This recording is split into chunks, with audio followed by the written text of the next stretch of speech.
Team कहीं की हो, खिलाड़ी हरियाणा के रहते थे, मैंने उस पर प्रतिबंध लगाया कि हरियाणा का खिलाड़ी अपने ही राज्य से खेलेगा। अब हरियाणा का खिलाड़ी भी जब अन्य राज्यों से खेलता था तो पैसा देकर के खेलता था, चोरी से खेलता था, गलत सर्टिफिकेट बना करके खेलता था। रहता था कि कई बच्चियां मेरे पास आई कि सर मुझे फोटो लेना है। हमने कहा बेटा आज फोटो खिंचाओगे और कल इसी फोटो पर मुकदमा लिखाओगे। उन्होंने कहा नहीं सर मुझे तो लेना ही लेना है। फिर उनकी माँ निकल करके आ गई, सर मुझे लेना ही लेना है, फोटो ले गए। और उसके बाद दिया है जिसमें धरने पर बैठा हुआ एक खिलाड़ी किसी लड़की से कह रहा है कि किसी भी लड़की का इंतजाम कर दो, किसी भी तरीके से इंतजाम कर दो। पहले मतलब मांग थी FIR की जाए। चलिए भाई इनकी मांग स्वीकार हो गई, FIR हो गई। अब इनको चाहिए, अब कहते हैं कि जेल के अंदर होना चाहिए, सारे पदों से इस्तीफा देना चाहिए। तो ये जो मेरे पास ये पद मुझे दिनेश फोगाट की कृपा से नहीं मिला है, हमारे क्षेत्र की जनता ने मुझे दे रखा है। और एक बार नहीं 6 बार दे रखा है। 6 बार मुझको दिया, मेरी पत्नी को दिया, और उनको उनकी कृपा पर नहीं है। और कुश्ती संघ का अध्यक्ष पद भी उनकी कृपा पर नहीं है।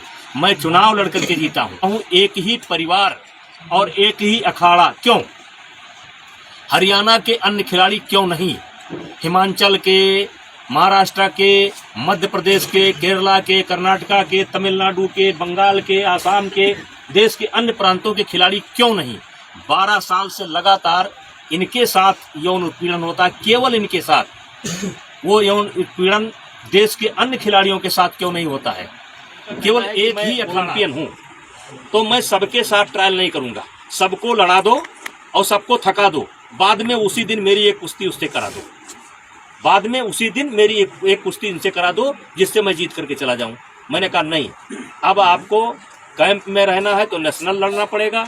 अगर नेशनल नहीं लड़ पाए तो ओपन नेशनल लड़ना पड़ेगा। ओपन नेशनल नहीं लड़ पाए तो आप मेडिकल दिखाइए कि आप क्यों नहीं लड़ पाएंगे, नहीं तो आपको कैंप में नहीं रखा जाएगा।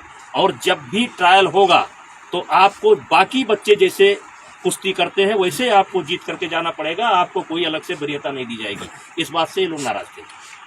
मैं शुरू से कह रहा हूँ कि इसमें एक उद्योगपति का हाथ है, कांग्रेस का हाथ है। मैं शुरू से इस बात को बोल रहा हूँ। अब क्या जरूरत है पप्पू यादव को बुलाने की? क्या जरूरत है केजरीवाल को बुलाने की? क्या जरूरत है? वो कोई रिटायर गवर्नर है, क्या नाम उसका, सतपाल मलिक को बुलाने की क्या जरूरत है? प्रियंका गांधी जी को तथ्य मालूम नहीं है। जिस दिन प्रियंका गांधी जी को तथ्य मालूम होगा कि दीपेंद्र हुड्डा ने कहाँ ला करके मुझे फंसा दिया, उस दिन उनको मालूम पड़ेगा। ये जांच की रिपोर्ट आएगी तब उनको मालूम पड़ेगा गलत जगह पर फंसे। मैं तो फर्स्ट डे से कह रहा हूँ कि ये खिलाड़ियों का धरना नहीं है, ये कुछ षड्यंत्रकारी लोग हैं जो हमारी पार्टी को नुकसान पहुंचाना चाहते हैं, जिसमें मुझे मोहरा बना रहे हैं। ये जो खिलाड़ी आज धरने पर बैठे हैं, ये अपने शादी में मुझे क्यों बुलाते थे? फिर जोड़े में होकर के मेरा फोटो क्यों लेते थे? मेरा आशीर्वाद क्यों लेते थे? सरकार ने लेकिन आईओ की एक कमेटी गठित की है, 3 लोगों की कमेटी गठित की है, जिसमें एक कोई हाई कोर्ट का जज होगा या सुप्रीम कोर्ट का जज होगा। उनकी देखरेख में 45 दिनों के अंदर चुनाव संपन्न होना है। चुनाव संपन्न होते ही मेरा कार्यकाल स्वतः समाप्त हो जाएगा। इस्तीफा कोई इतनी बड़ी चीज नहीं है, लेकिन अपराधी बनकर नहीं, अपराधी बनकर के नहीं, मैं अपराधी नहीं हूँ। और इनकी कमेटी के सार्वजनिक होने का इंतजार भी नहीं किया और ये सुप्रीम कोर्ट चले गए और एक कोई नया मामला लेकर के भी गए हैं।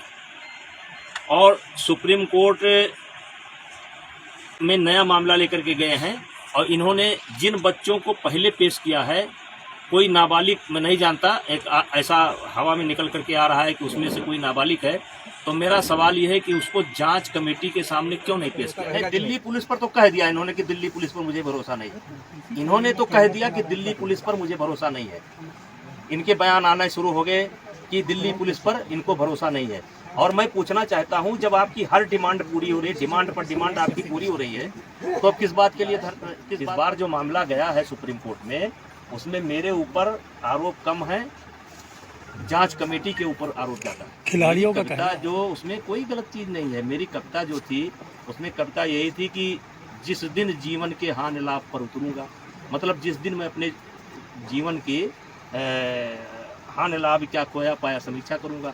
और जिस दिन संघर्षों में जाली लग जाएगी, जिस दिन मुझको लगेगा कि अब मेरे संघर्ष करने की क्षमता समाप्त हो गई है, जिस दिन जीवन की लाचारी मुझ पर तरस दिखाएगी, जिस दिन मैं लाचार बन जाऊंगा, बेबस बन जाऊंगा, बेचारा बन जाऊंगा, तो मैं चाहूँगा कि ऐसी ज़िंदगी मैं ना जीऊँ।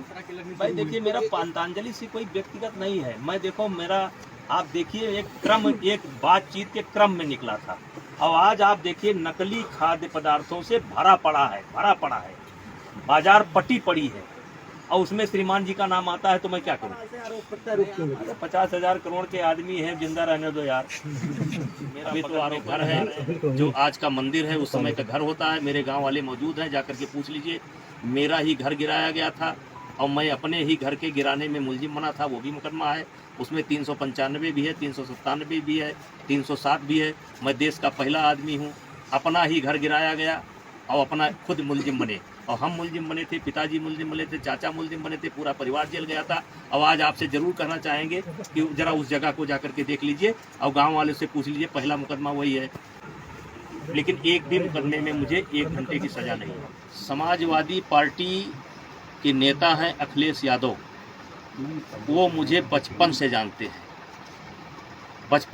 हैं, और ज़्यादातर जो पहलवान हैं उत्तर प्रदेश के अंदर, चूँकि एक ऐसे समाज से आते हैं जो समाजवादी विचारधारा से ज़्यादा ताल्लुक़ रखते हैं। आप कह सकते हो कि अगर देखा जाए तो पहलवानों में उत्तर प्रदेश के अंदर अगर 10,000 बच्चे पहलवानी करते हैं तो 8,000 ऐसे बच्चे हैं जो समाजवादी परिवार से हैं। क्या है, और मैं धन्यवाद करूँगा उनका, अखिलेश जी का, सबका अखिलेश जी का धन्यवाद करूँगा। क्यों नहीं धन्यवाद करूँगा? ये गुमराह किया गया, प्रियंका गांधी को गुमराह किया गया। आपकी पार्टी खड़ी है। देखिए ये जुल्म, ये अपराध मेरे ऊपर लगा है, सामना मुझे करना है। ये इस आरोप से छींटे मेरे ऊपर पड़े हैं, इसमें मुझे निकलना है। ये छींटे साफ करना मेरा काम है, मुझे अपना छींटा स्वयं साफ करना करेगा। इसमें पार्टी का कोई रोल नहीं है आपके लिए। नहीं, मेरे लिए कोई टफ टाइम नहीं है। मैं तो 16 साल से टफ टाइम झेल रहा हूँ। ये क्या आरोप क्या है? मैं 6 भाई पैदा हुआ था, 6 भाई था, 5 भाई नहीं है आज। मैंने 5 भाई का दाह संस्कार इन हाथों से किया है। मैंने अपने बाप का दाह संस्कार किया, मैंने अपने बेटे का किया। मैं कोई दबाव नहीं। चलिए, कहने का मतलब कि मैं सब दुनिया देख चुका हूँ। जो अपने बेटे का दाह संस्कार कर चुका हो, जो अपने भाइयों का दाह संस्कार कर चुका हो, तो उससे बड़ी विपत्ति तो मेरे ऊपर नहीं है ना। आपको जानता हूँ, मैं अपने आप को जानता हूँ, मैं अपने आप को देख रहा हूँ। और आपसे फिर मिलेंगे, गारंटी के साथ मिलेंगे और साफ सुथरा होकर के मिलेंगे।